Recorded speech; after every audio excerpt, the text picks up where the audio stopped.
Hello to everyone. तो आज हम बिल्कुल एक न्यू चैप्टर लेके आए हैं जिसको हम पूरा कंप्लीट समझेंगे।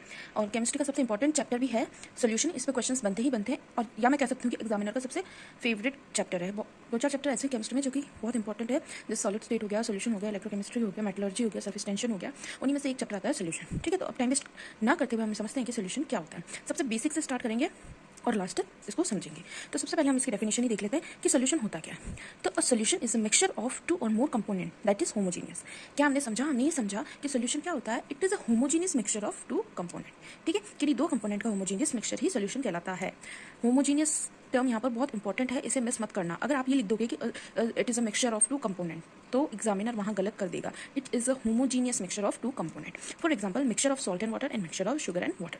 इसमें मुझे समझाने की कोई जरूरत नहीं थी। और इन अदर वर्ड मैं ये भी कह सकती हूँ कि solution is a homogeneous mixture of solute and solvent. ठीक है, दोनों ही डेफिनेशन अपनी अपनी जगह बिल्कुल सही है। अब आपके माइंड में क्लिक हुआ होगा कि भाई हमें ये तो समझ में आ गया, it is a homogeneous mixture of two component, पर ये मैम ने क्या कह दिया कि solution is a homogeneous mixture of solvent and solute.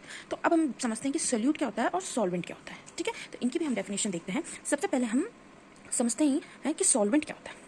The substance in which solute is dissolve called the solvent. ठीक है, हमने डेफिनेशन समझ ली। बहुतों को समझ में भी आ गया होगा, बहुतों को नहीं भी समझ में आया होगा, तो मैं डायग्राम के थ्रू समझा देती हूँ। मैंने क्या बोला? The substance in which solute is dissolve is called solvent. Suppose करें हमने एक कंटेनर ले लिया। ठीक है, इसमें से मैंने पहले से ही कुछ सोल्यूशन फिल कर रखा है जिसमें मैंने वाटर कर दिया, सपोज कर लेते हैं। तो यहाँ पर वो जो हमारा वाटर है वो हमारा क्या होगा? सॉल्वेंट, यानी कि जो बीकर में पहले से ही प्रेजेंट है उसे हम क्या कहेंगे? सॉल्वेंट। और सोल्यूट किसे हम कहेंगे? The substance which dissolve in the medium is called the solute. यानी कि क्या बोलते हैं हम सोल्यूट को? क्या बोलेंगे कि वो सब्सटेंस जो कि हम सॉल्वेंट में ऐड करना है, ठीक है, उसे हम सोल्यूट बोलते हैं। यानी कि जो चीज़ हम ऐड कर रहे हैं वो तो सोल्यूट कहलाएगी, और जो चीज़ पहले से ही प्रेजेंट है, या मैं ये बोल दूँ कि जिसमें हम ऐड कर रहे हैं वो चीज़ हमारी क्या कहलाएगी? सॉल्वेंट। तो आई होप आपको समझ में आया होगा कि सोल्यूट और सॉल्वेंट में क्या डिफरेंस है। ये बेसिक चीज़ें मैं इसलिए समझा रही हूँ क्योंकि पूरे सोल्यूशन चैप्टर में आपको सॉल्वेंट और सोल्यूट वर्ड ही देखने को मिलेगा। यही दो टर्म है जो देखने को मिलेगी, इसलिए इनमें बहुत सारे बच्चे कंफ्यूज हो जाते हैं कि भाई सॉल्वेंट क्या होता है, सोल्यूट क्या होता है। ये जितना ईजी दिखने में उतना ही कॉम्प्लिकेटेड है, इसलिए आपको ये टर्म्स बिल्कुल अपने माइंड में एकदम क्लियर रखनी, कंफ्यूजन क्रिएट नहीं करना है कि सॉल्वेंट और सोल्यूट क्या होता है। एक बार फिर से देख लीजिए, जो चीज़ हम ऐड कर रहे हैं उसे हम सोल्यूट कहते हैं, और जिसमें ऐड करना है उसे हम क्या कहेंगे? सॉल्वेंट। यानी कि सॉल्ट में किसमें ऐड कर रही थी? सॉल्वेंट में। ठीक है ना, तो ये चीज़ हुई। फर्दर हम देखते हैं, अभी तक हमने ये देख लिया कि भाई सोल्यूशन क्या होता है और सोल्यूट और सॉल्वेंट क्या होता है। ठीक है, फर्दर हम देखते हैं क्लासिफिकेशन की सोल्यूशन को कितने पार्ट्स में डिवाइड किया गया है, और ये क्लासिफिकेशन भी इंपॉर्टेंट है। इस पे भी एग्जामिनर क्वेश्चन बना देता है, और वो कैसे बनाता है मैं बाद में बताऊंगी। सबसे पहले देखिए, क्लासिफिकेशन में आपको दिख रहा होगा type of solution, solute, solvent and उनके कुछ कॉमन एग्जांपल्स। ठीक है, टाइप ऑफ सोल्यूशन में हम तीन तरीके के सोल्यूशन को पढ़ेंगे, एक तो गैशियस, एक लिक्विड और एक पढ़ेंगे सॉलिड। ठीक है, उन्हीं के सॉल्वेंट और उनके कॉमन एग्जांपल्स पढ़ेंगे। सबसे पहले हम देखते हैं गैशियस सोल्यूशन के बारे में देखते हैं।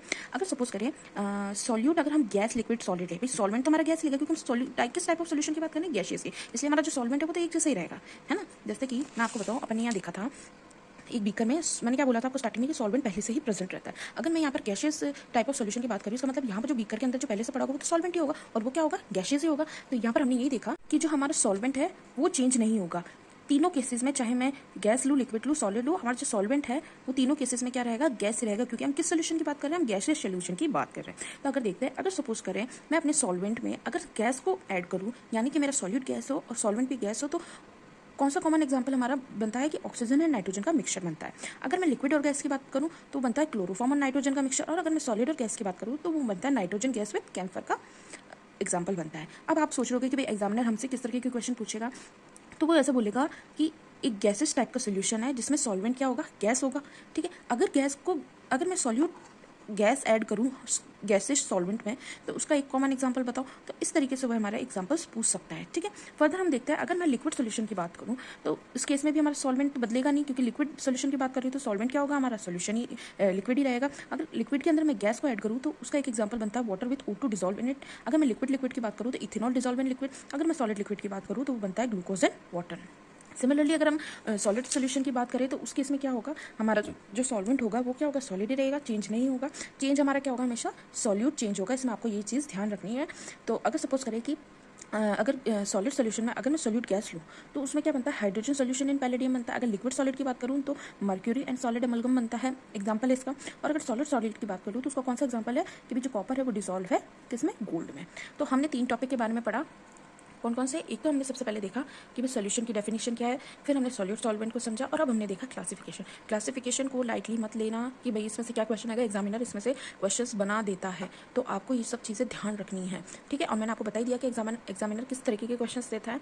और हाँ स्टूडेंट, अगर आपको वीडियो पसंद आ रही है तो प्लीज़ लाइक शेयर और सब्सक्राइब करना ना भूलें, और मुझे मोटिवेट करें ताकि मैं और अच्छे से अच्छा कंटेंट आपके लिए ला सकूँ। तो आज के लिए सिर्फ इतना ही।